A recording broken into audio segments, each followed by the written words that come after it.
일어난 여러 가지 일들이 있어요. 이 유다가 너희가 하나님 앞에 돌아오지 않으면 유다가 멸망할 거다. 북쪽에 힘세고 큰 나라를 하나님이 준비하고 있다. 이미 화살이 당겨졌다. 그들은 그들의 집에서 출발했다. 이렇게 해서 멸망이 오고 있는 것을 예레미야는 보고 있었고 백성들에게 하나님이 알려라 그랬어요. 그래서 하나님이 심판이 이 땅에 곧 있을 것이다라고 알렸어요. 그런데 남유다의 백성들은 그것을 심각하게 받아들이지 않았어요. 우리는 예루살렘에 이 예루살렘 성은 든든하고 예루살렘 성 안에는 하나님의 성전이 있다. 하나님의 성전이 있는 곳은 망하지 않는다. 이렇게 생각하고 있었어요. 우리는 하나님으로부터 받은 율법이 있다. 우리 언약이 있다. 그 율법과 언약이 있는 백성은 망하지 않는다. 이렇게 생각했어요. 근데 그게 착각이라는 거죠. 하나님은 하나님의 성전도 무너뜨리는 것을 볼 수가 있어요. 왜? 그 안에 있는 백성이 하나님의 앞에 온전하지 못하기 때문에 그런 일이 일어나거든요. 그러니까 잘 생각해보고 예레미야 선지자가 선포했던 그 말씀을 잘 생각해보고 곡하는 부녀를 불러와라. 우는 사람을 불러와라. 왜냐하면 이스라엘 백성이 울지 않기 때문에. 너희가 지금 심각한 위기에 있는데 영적으로 둔감해서 깨닫지 못하고 있어요. 그러니까 대신 울어주는 사람이 있다고 해요. 근데 지혜로운 부녀를 불러라 이러는데 대신 울어주는 사람을 당시에는 지혜로운 부녀다 이렇게 말했다고 합니다. 그래서 대신 울어주는 사람을 불러서 그들로 빨리 와서 우리를 위해서 울게 만들어라. 울게 해라. 이렇게 말하는 거예요. 그래서 그들이 슬퍼하면서 울면 우리의 눈에 눈물이 떨어지게 하며 그들을 통해서 그 슬픔을 통해서 그들의 눈물을 통해서 우리들도 그러니까 예레미야와 남유다 백성 예레미야는 자기를 여기서 죄시키지 않았어요. 나와 우리 백성들도 눈에서 눈물이 떨어지게 하자. 우리도 울자. 우리도 슬퍼하자. 이 죄악을 우리도 슬퍼하자. 그래서 눈꺼풀에서 물이 쏟아지게 해라. 이렇게 말해요. 눈꺼풀에서 물이 쏟아질 정도면 막 자주 우는 사람한테 수도꼭지가 열렸다. 막 이렇게 말하잖아요. 그럴 정도로 우리의 눈에서 눈물이 쏟아지게 하자. 이게 뭐냐면 울어야 된다는 거죠. 울어야 산다. 그러니까 운다는 건 뭐예요? 내가 이렇게 살면 안 되는데 이거 잘못 살고 있구나. 그리고 그 죄악의 비참함과 하나님이 앞으로 이루실 그 심판의 두려움과 위기를 생각하면서 울어야 된다는 거죠. 그런데 이스라엘 백성은 울지 않았어요. 우리는 태어날 때 울면서 태어났고 인생을 살면서 남모르게 눈물 짓는 일들이 많죠. 보여주기 쉽지 않지만 돌아서서 울면서 사는 그 인생 가운데 마지막에 우리가 하나님 앞에 돌아갈 때도 그 마지막 자리에는 그 죽음을 슬퍼하는 사람들이 눈물을 흘리면서 우리 인생은 눈물과 함께하는 인생이다라는 것을 볼 수가 있습니다. 저기 보면 울어야 산다라는 책을 쓴 그 박사님이 있어요. 그 박사님이 뭐라고 말하냐면은 이병욱 박사님은 울어야 산다 이렇게 해서 암치료 전문 박사님이었는데 이렇게 말해요. 눈물은 약이다 이렇게 말해요. 그다음에 우리가 신체적인 아픔과 정신적인 고통에서 힘들어하는 사람에게 가장 좋은 처방은 울어야 된다. 우리 몸이 아프고 육신이 너무 힘들 때 너무 힘들어서 눈물 나잖아요. 근데 우리 정신적으로 고통이 크거나 감당할 수 없는 여러 가지 어려움을 겪었을 때는 또 우리가 눈물을 흘리게 됩니다. 자, 그런데 그들에게 좋은 것은 울어야 되는 눈물이 처방이라고 이렇게 말합니다. 그래서 마음에 존재하는 분노, 화, 미움, 슬픔 이 모든 것이 없을 수 없는데 마음에 쌓아두면 안 된다. 마음에 쌓아두면 병이 된다 이렇게 말해요. 그래서 쌓아두지 말고 뿜어낼 수 있는 방법이 눈물이다. 그러니까 남모르게 가서 시커 울어야 돼요. 막 통곡하면서 울어야 돼요. 그러면 육신의 병도 낫고 정신의 병도 낫다. 근데 오늘 말씀은 영적인 문제도 울어야 된다 하는 것을 하나님이 우리에게 말씀해주고 계십니다. 자, 그러면 우리가 무엇을 위해서 울어야 할까요? 첫 번째, 나라를 위해서 울어야 합니다. 예레미야 9장 19절 같이 읽어보겠습니다. 이는 시온에서 통곡하는 소리가 들리기를 우리가 아주 망하였구나. 우리가 크게 부끄러움을 당하였구나. 우리가 그 땅을 떠난 것은 그들이 우리를 거처를 헐었음이로다 함이로다. 부녀들이여 여호와의 말씀을 들으라. 너희 귀에 그 입의 말씀을 받으라. 너희 딸들에게 애곡하게 하고 각기 이웃에게 슬픈 노래를 가르치라. 시온에서 이 시온은 예루살렘을 말해요. 예루살렘에서 유다에서 뭐가 통곡하는 소리가 들리고 있어요. 그 통곡하는 소리는 이제 우리가 아주 망했구나. 이거는 그 하나님께서 그 바벨론이라는 나라를 통해 갖고 이스라엘 백성을 이제 침공하게 합니다. 그러니까 우리가 아주 망했구나, 우리가 부끄러움을 당했구나 이렇게 말해요. 그러니까 우리가 그 땅을 떠난 것은 이스라엘 백성이 3차에 걸쳐서 포로로 끌려갑니다. 그래서 그 바벨론 나라가 이스라엘을 침공하는데 1차 침공, 2차 침공, 3차 침공이 있어요. 그래서 여러 시간을 두고 예루살렘을 공략합니다. 1차 침공했을 때는 1차 침공했을 때는 다니엘과 그 친구들이 이제 포로로 끌려가게 되는데 귀족들, 왕궁에 살고 있는 귀족들, 기술자들, 전문가들, 지혜로운 사람들을 다 포로로 바벨론으로 데려갑니다. 그래서 그 유다 땅에 반란이 일어나지 못하도록 이렇게 만듭니다. 그래서 똑똑한 사람, 또 힘 있는 사람, 능력 있는 사람을 다 포로로 데려가고요. 2차 침공 때는 왕궁에 있는 그 기물들, 보석들, 그 금은 이런 것을 다 가져가고요. 또 두 번째 성전에 있는 그 기물은 중요한 건 다 금으로 만들어져 있거든요. 그 금, 또 은, 그다음에 노스로 만든 그 성전 기구들을 다 싸가지고 바벨론으로 가져갑니다. 3차 침공에서 포로 때는 시드기야 왕이 그 마지막 왕인데 시드기야 왕을 포로로 바벨론으로 데려가면서 시드기야 왕을 눈을 뺍니다. 눈을 빼고 시드기야 왕의 아들이 죽임을 당하는 일들이 일어납니다. 그러니까 이스라엘 백성이 이제 통곡하면서 진짜 망했구나 이렇게 말하는 거야. 그리고 그들이 바벨론 나라가 우리의 거처, 예루살렘 성이 다 무너지고 성전이 성전이 무너지고 그 성벽이 불타서 다 허물어졌다는 것을 알 수가 있습니다. 그러니까 유다 백성들이 유다 나라가 망해가고 있다는 것을 깨달았죠. 그러니까 그 나라의 운명이 이렇게 위기를 맞고 망하게 되었을 때 어떻게 해야 돼요? 나라를 위해서 울어야 된다 하는 것을 여기서 말해주고 있습니다. 그러니까 우리는 지금 우리가 처한 이 나라의 현상 잘 살고 있다고는 하지만 물질의 부요함은 있지만 정서적인 공허함과 영적인 어떤 그런 가난함, 그래서 진정한 만족함이 우리 안에 없죠. 또 세계에서 OECD 국가에서 자살률 1위 그런 나라, 우리의 실정, 문화와 경제 전반에 걸쳐서 또 우리가 이런 종교적인 여러 부분에 있어서 우리가 하나님 앞에 나가서 이 나라에 하나님의 은혜와 긍휼이 있기 위해서 어떻게 해야 된다? 눈물 흘려야 된다 하는 것을 여기서 말해주고 있습니다. 또 여기서 보면은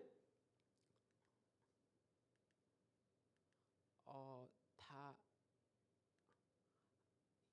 저장이 네, 알겠습니다. 자, 나라를 위해서 눈물을 흘려야 되는데 예수님의 눈물이 있어요. 예수님의 눈물이 있는데 뭐냐면 예수님이 감람산에서 기도한 다음에 이렇게 내려와서 그 백성들에게 뭐라고 얘기하냐면 예수님이 그 예루살렘 성을 보고 울었다 이런 성경이 나옵니다. 그래서 예수님이 예루살렘 성전이 곧 무너질 것을 보고 예루살렘 성전을 보고 눈물을 흘리는 모습이 나오는데 AD 70년에 로마 디도 장군에 의해서 그 예루살렘이 다 허물어지게 됩니다. 공격을 받게 됩니다. 그런데 그 디도 장군이 예루살렘을 쳐들어왔을 때는 유월절 기간이라고 합니다. 유월절 기간이라서 그 디아스포라 유대인, 그리고 유대 땅에 살지 않고 다른 나라에 옮겨서 살고 있는 그 디아스포라 유대인이 100만 명이 거기에 들어왔다고 합니다. 그래서 이제 유월절을 지키려고 세계 각지에서 사람들이 많이 모였는데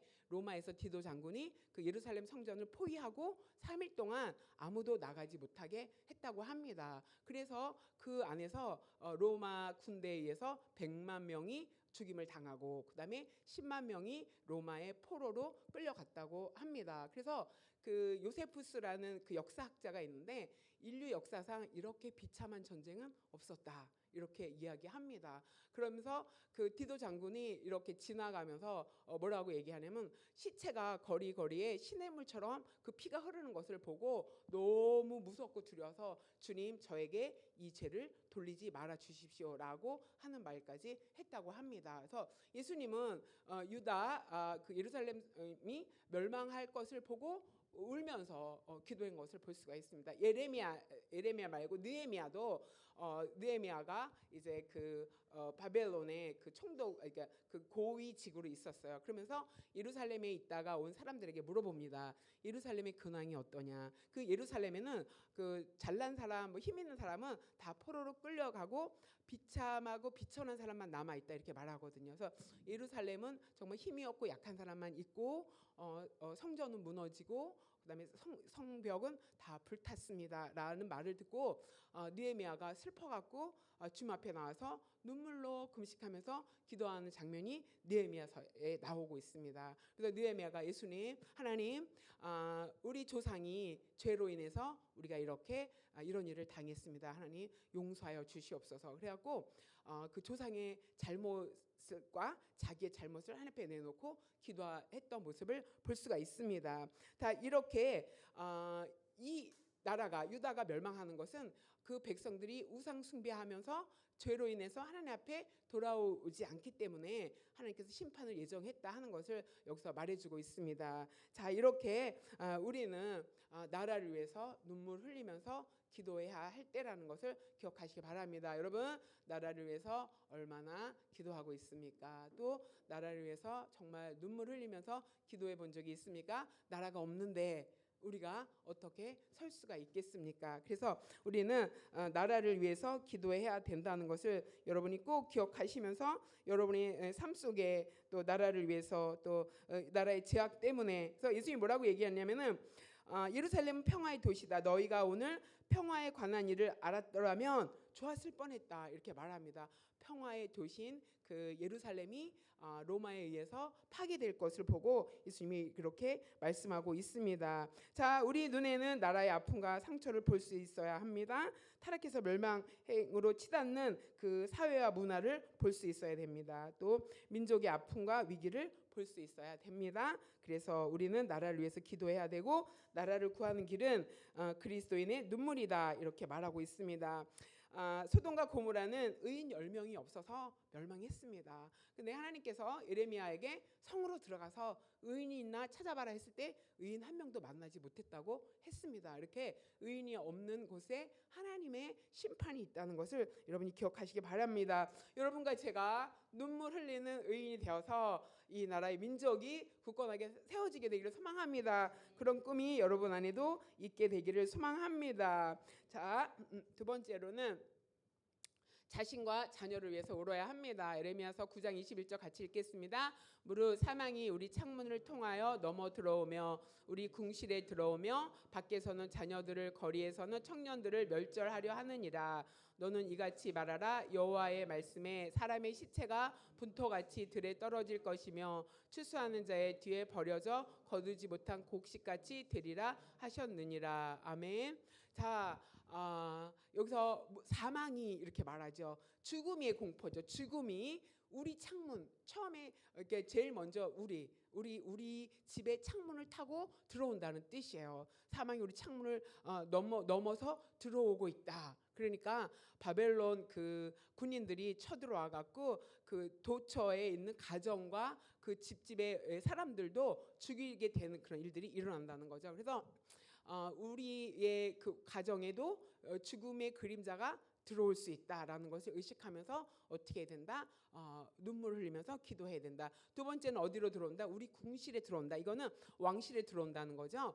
왕실은 그 나라에서 가장 든든하고 뭐 경비병도 많이 세우고 안전한 곳이죠. 왕을 보호해야 되니까. 그런데 그런 궁실에도 사망이 들어온다. 그래서 왕실의 자녀들과 귀족들을 다 또 데려가고 죽임 당하는 일들. 그다음에 시드기야 아들은 죽임을 당한 것을 볼 수가 있습니다. 이렇게 왕궁에도 죽음이 들어오고 있다. 이렇게 말하고 있습니다. 그다음에 밖에서는 자녀들이 멸절되고 청년들이 멸절되리라. 그러니까 우리가 이 죄악으로 하나님 앞에 회개하지 않고 돌아서지 않으면은 그 심판이 다가오는데 다음 세대에게도 그 심판이 임한다 하는 것을 여기서 말해주고 있습니다. 그러니까 우리는 눈물로 자녀를 위해서 기도하면서 다음 세대에게 기회를 줘야 돼요. 누가 줘야 되냐? 우리가 줘야 돼요. 우리가 주님 앞에 돌아서지 않으면은 우리 때문에 밖에 서는 자녀들이, 거리에 선 청년들이 죽어가는 모습을 너희가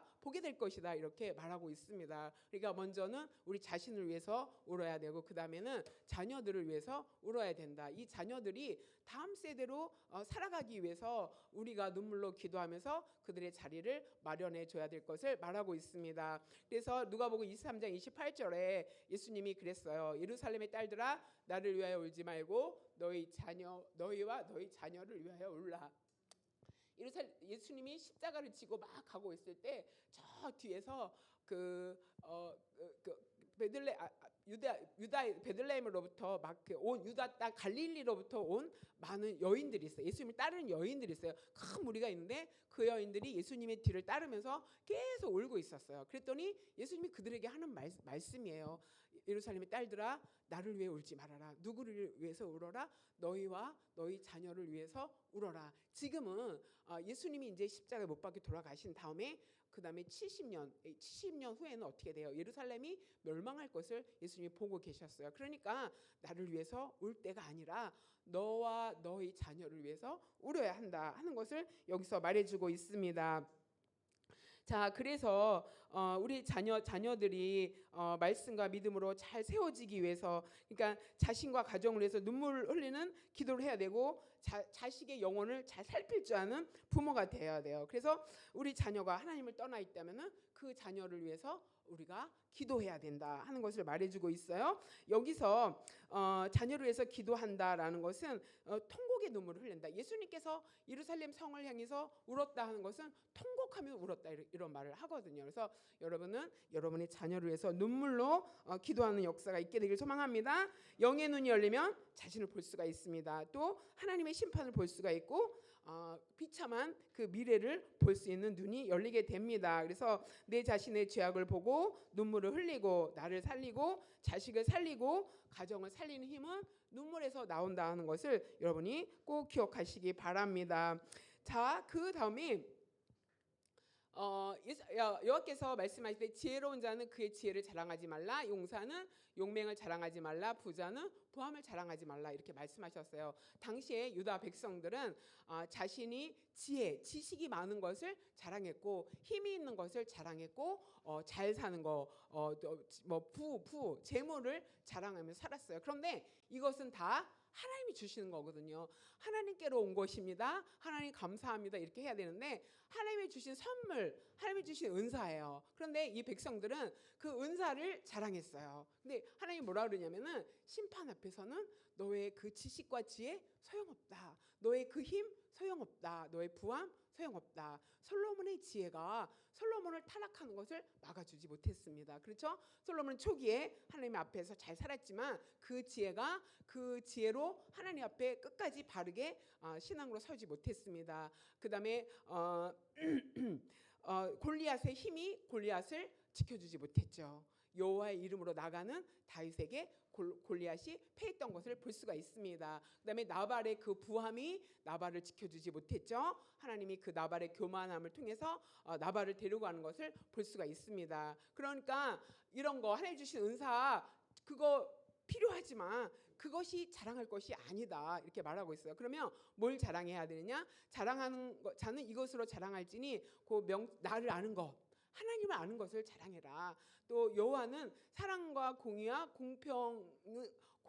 공의를 땅에 행하는 자인 것을 깨달은 것을 알아라. 그러니까 하나님을 만나고 하나님이 어떤 분인 것을 깨달은 것, 그것을 자랑해라. 그러니까 뭐예요? 은사를 주님 하나님을 자랑해야 되는데 하나님의 손에서 나오는 그 은사를 귀하게 보고 하나님 손에서 무슨 은사를 내게 필요한 것 주실까 하고 하나님의 손을 바라보는 그런 자가 되지 말고 하나님의 얼굴을 찾는, 그래서 하나님과 만나고 하나님과 함께하는, 그래서 그 하나님을 아는 것을 자랑해요. 여기서 아는 것은 정보를 말하는 것이 아니에요.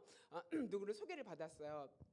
키가 몇이고 사진도 주고 뭐 공부를 어떻게 했고 어디 직장에 다니고 막 이렇게 정보를 받잖아요. 그 정보를 가지고 그 사람을 안다고 할 수가 없죠. 그래서 정보를 받았다면 이제 그 사람과 만나면서 시간을 보내면서 점점 그 사람이 어떤 사람인 것을 알게 되는 거죠. 자, 이렇게 먼저는 정보 지식의 하나님 알아야 돼요. 말씀을 통해서 하나님이 어떤 분인지 알아야 돼요. 그 다음에는 그 하나님이 내 삶 속에서 어떻게 일하시는지 내가 경험하는 것들이 있어야 돼요. 간증이 있을 수 있어야 돼요. 그래서 우리가 막 그 나눔할 때 그러고 나누잖아요. 하나님 이렇게 일하셨고 이렇게 해서 깨달음 받았다. 이렇게 그래서 하나님을 알아가는 거 그것이 우리의 자랑할 것이다. 또 하나님을 아는 것을 우리 자녀에게 가르쳐야 돼요. 이스라엘 백성이 가나안 땅에 들어가서 그 다음에 그 다음 세대 3세대의 자녀들이 하나님을 알지 못하는 다른 세대가 되었다 이렇게 말해요. 이건 뭐냐면 출애굽 1세대와 광야 1세대가 가나안 땅에 들어가서 자기 자녀들에게 말씀으로 성경으로 하나님을 가르치지 못했어요.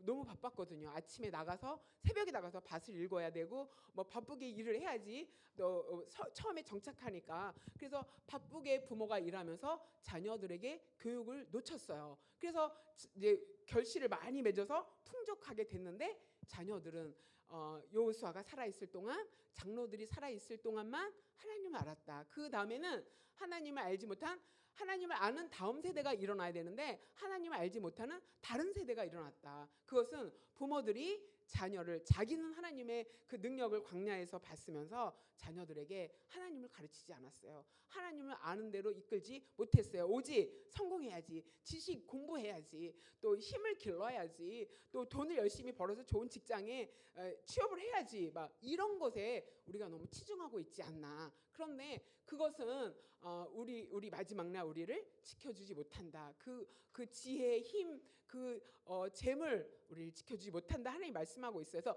그런 거는 자랑할 요소가 아니다. 뭘 자랑해야 된다?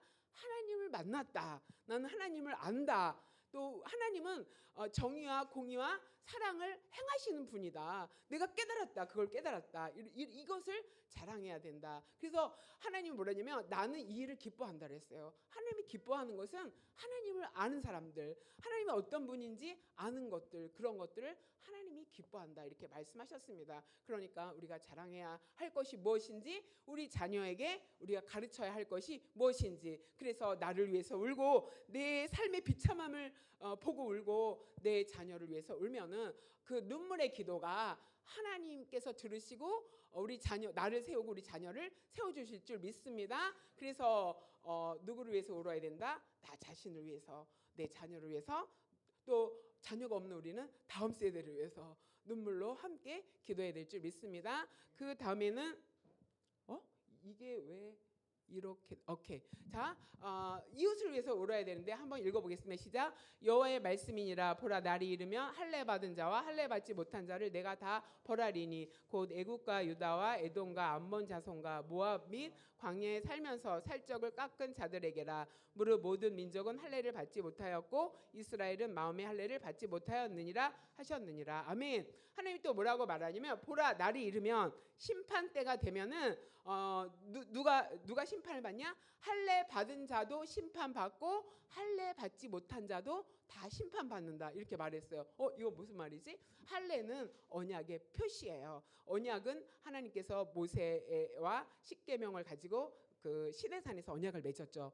이 십계명을 지키면 너는 내 백성이 되고 나는 너의 하나님이 될 것이다 이렇게 언약했고 그 표로 난지 8일 만에 다 할례를 행하라. 이래서 언약의 표시로 할례를 하게 됐어요. 그런데 오늘 말씀은 할례 받은 자도 심판을 받고 할례 받지 못한 자도 심판을 받는다 이렇게 말해요. 이게 뭐냐면 애굽, 유다, 에돔, 암몬 이 자손들은 할례를 받지 못했어요. 그러니까 하나님을 알지 못하니까 심판의 대상, 하나님을 아직 믿지 않은 사람 심판의 대상이고, 그다음에 이스라엘 사람들은, 이스라엘 백성들은 할례를 다 받았어요.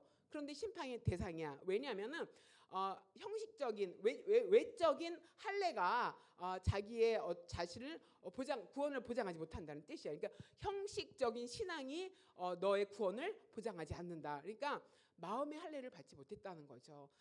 그 몸에서의 할례의 흔적은 있을지 모르는데 중심에서 변화된 그 마음의 가죽을 벗기지 못했기 때문에 유다 민족과 하나님 알지 못하는 모든 민족이 다 심판의 대상이 된다 이렇게 말합니다. 그렇기 때문에 우리는 이웃을 위해서 기도해야 돼. 아직 하나님을 알지 못하는 사람을 위해서 우리가 눈물로 기도해야 돼요. 그런데 또 하나는 하나님을 알지만 정말 그 중심에 변화된 인격적인 예수님을 만나지 못한 사람이 있어요.